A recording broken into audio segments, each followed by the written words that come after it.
Look, when I first came here, I mean, Italy always used to have very strong forwards.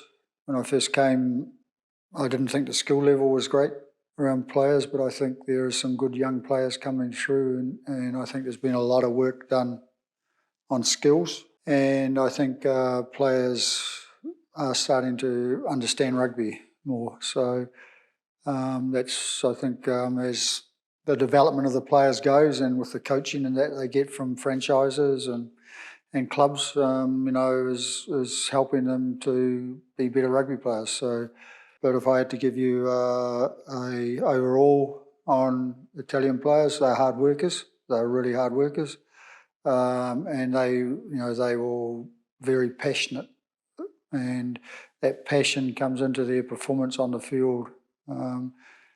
Their never give up attitude.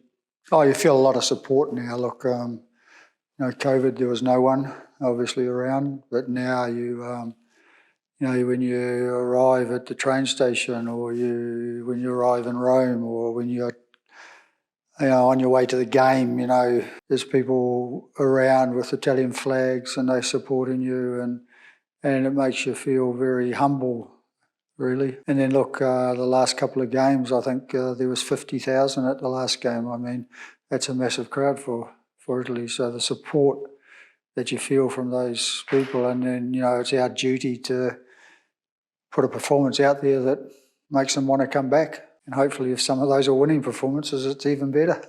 Yeah, my Italian food's great. I mean, it's so simple too. My wife keeps saying, we used to make pasta in New Zealand, or she used to make pasta in New Zealand or in Canada, and we used to put lots of things in it.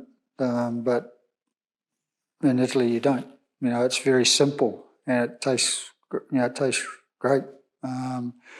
So we really like the Italian food and the dining experience. The meats and cheeses beforehand, the aperitivo, and just the I suppose the order in which things are done.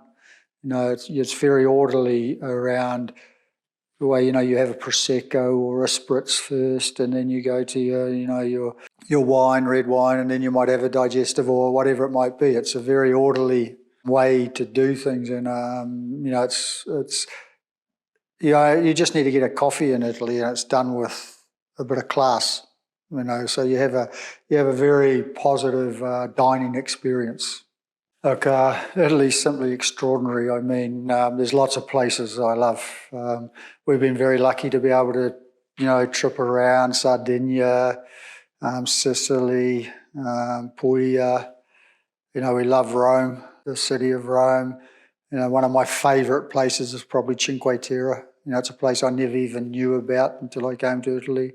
There's just so many places, Venice, Florence, all those places that are tourist attractions are outstanding. But then you go out into the countryside, the little towns in the wine country, and that, and you go to some of those little towns there, and they're great, just Italian experiences. It's everyone's so friendly, and they make you feel welcome, and so we love the Tuscany Valley, all that sort of stuff. So I mean, to pick out one place, because everything's such a Italy's so extraordinary, so you can't pick out one. So, well, I'll just say the whole lot.